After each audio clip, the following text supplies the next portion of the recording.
भी हमारे त्योहार होते हैं वो भागवतिक होते हैं। इनमें कोई ना कोई संबंध हमारे भगवान की लीलाओं से होता है।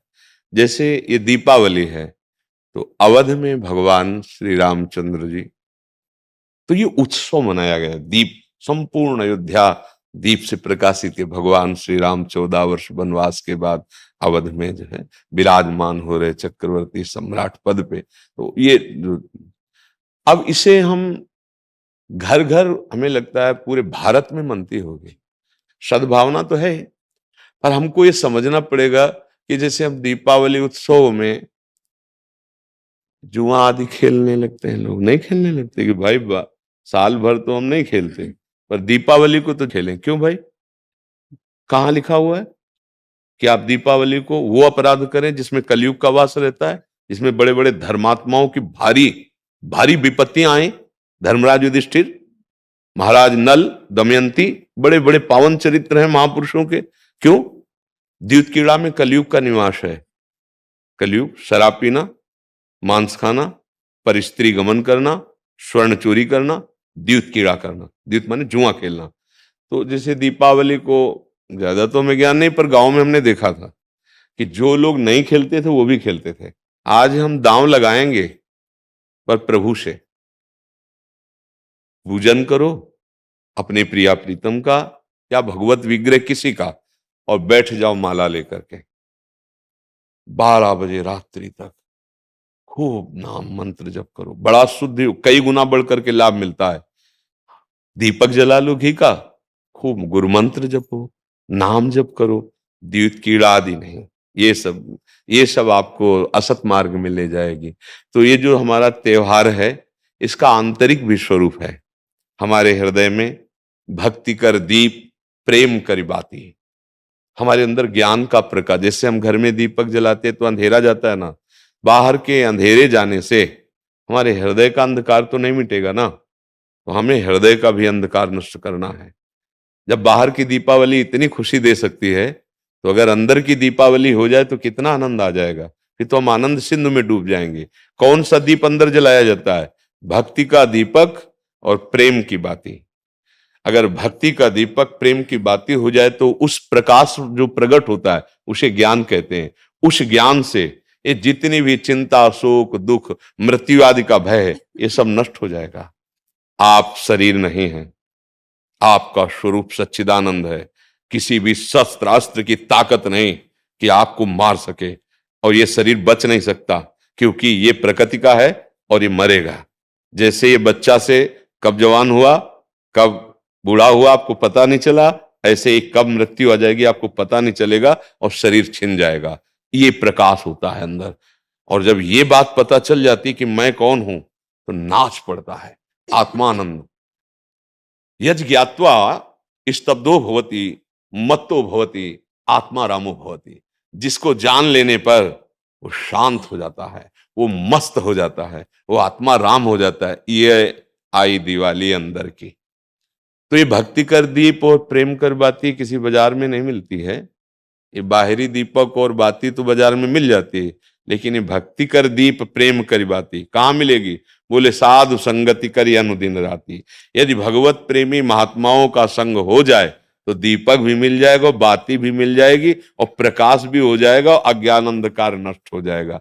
हमें लगता है खूब बढ़िया दीपक जलाए और मंजीरा उठावे, भगवान नाम कीर्तन करे 10, 20, 50 लोग मिलके, फिर एकांत में नाम जप करे, ठाकुर जी को भोग लगाए, आरती करे। तो ये सात्विक, भगवान आए तो सब उत्सव मनाए, आनंद मनाए, आसुरी प्रवृत्ति वाला कोई भी कार्य ना हो। और अंदर भी जब हम नाम जप करेंगे, भक्ति करेंगे, तो अंदर प्रकाश बहुत जरूरी है। आज हमारे बाहर तो प्रकाश की बहुत बढ़िया व्यवस्थाएं हैं, हाइलोजन, बिजली सब चल रही। जब बिजली नहीं तो जनरेटर से चल जाएगा। अंदर अंधकार छाया हुआ है, नहीं छाया हुआ। इस अंधकार में जब तक दीपावली नहीं होगी, तब तक वास्तविक आनंद का अनुभव नहीं होगा। और यहाँ आनंद, जैसे हम देखो अंधकार में क्या, रस्सी को सांप समझ रहे हैं, भयभीत हो रहे हैं। शरीर में इतनी आसक्ति, मैंने मान लिया मैं स्त्री हूं, मैं मान लिया मैंने पुरुष हूं। नहीं है तू, ये तेरी पोशाक है, और जितने भी दुख हैं सब इसी में आते हैं। तू काहे को इसको पकड़े हुए है? तू अपने स्वरूप को देख, तू अलग है। अब ये बात समझने के लिए साधन चाहिए। अब तुम गंदे आचरण करते हो, गंदा चिंतन करते हो, कैसे तुम अपने स्वरूप को जानोगे? तो यही ज्ञान प्रकाश, यही ज्ञान हो जाए कि मैं भगवान का अंश हूं, जैसे भगवान कहते हैं ममैवांशो, और भगवत प्राप्ति करना मेरा परम धर्म है। अब आनंदमय जी गृहस्थी में महात्मा हो जाओगे। इतना आनंद रहता है उसको जो भगवत प्राप्त है, जो भगवान के चिंतन में, भारी से भारी दुख उसे कहीं भी विचलित नहीं कर सकता। आएगा दुख, बचो। दुख आने के पहले जहां दुख का प्रहार होना है, उससे अलग हो जाओ। बिल्कुल आप अलग हैं। जैसे मेरी टेबल, मेरा हाथ, तो मैं हाथ तो नहीं हूं ना। ऊपर पूरे मेरा शरीर, खुद आप बोल रहे हैं मैं शरीर, ऐसा तो नहीं कोई कहता। मेरा शरीर मतलब ये मैं नहीं हूं। ठीक, अंदर चलते हैं। मेरा मन, मेरी बुद्धि, मैं तो नहीं बोला। फिर और अंदर चलते हैं, कारण शरीर, वो स्वभाव का आ जाता है। बोले मेरा स्वभाव ऐसा नहीं है। आप इस अलग को अपने में धर लिए, अब दुर्गति हो रही। मैं धनी, मैं निर्धन, ये प्रपंच छा गया।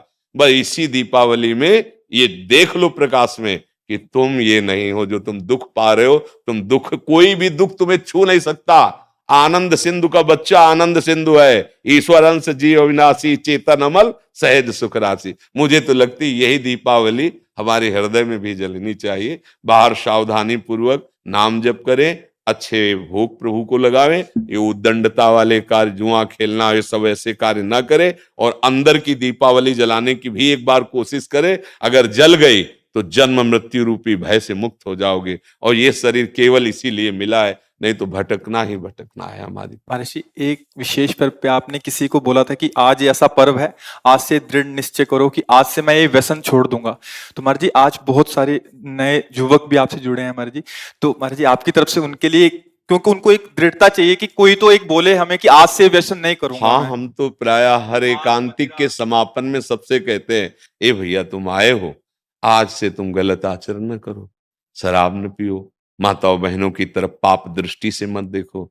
माता पिता को भगवत भाव से देखने के लिए बुद्धि शुद्ध चाहिए। जगत में अगर उन्नति प्राप्त करना है तो बुद्धि शुद्ध चाहिए। शराब पीना, मांस खाना, व्यभिचार करना, जुआ खेलना, चोरी, हिंसा, बड़े बड़े गंदे आचरण होते जा रहे हैं नई समाज के। और वो मोटरसाइकिल से बगल से निकले, कोई बहन मोबाइल से बात कर रही, ऐसा झटका कि नाक के बल गिर गए, मुंह के बल गिर गए।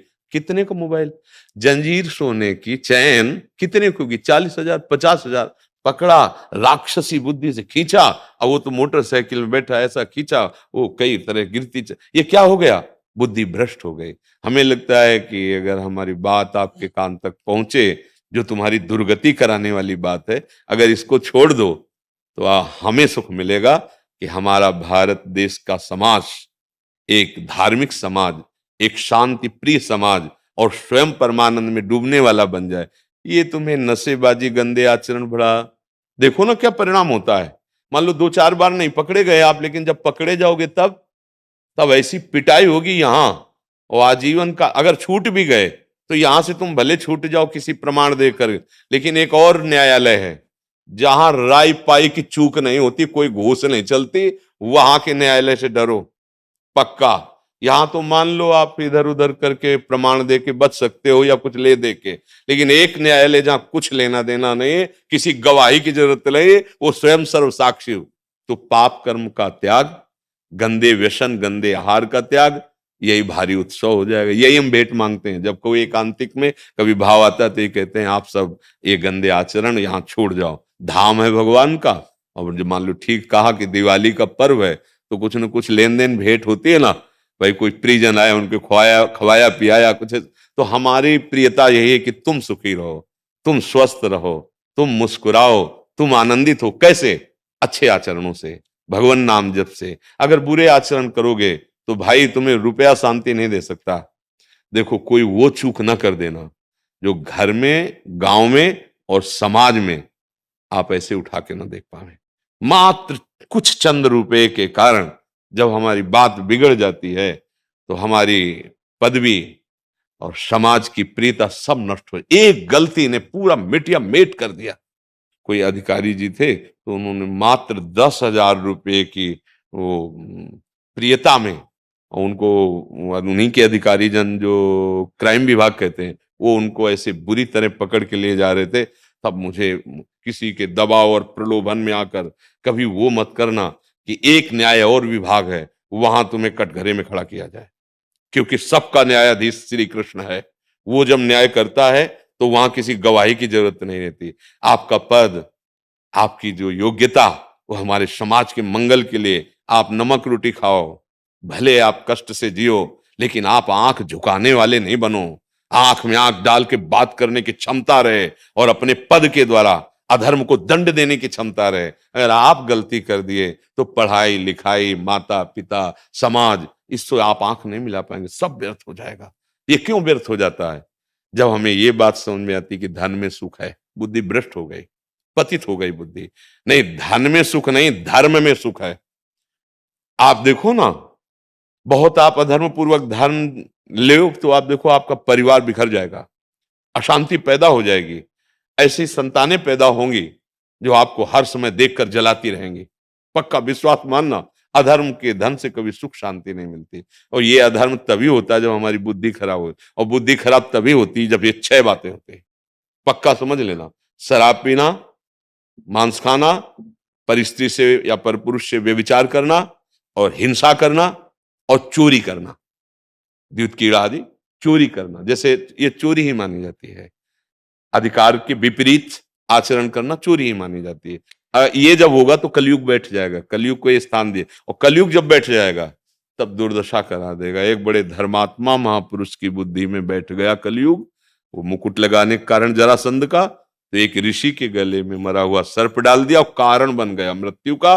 7 दिन में तक्षक काटेगा, ऐसा संगी ऋषि ने शाप दे दिया। इसलिए बहुत सावधान।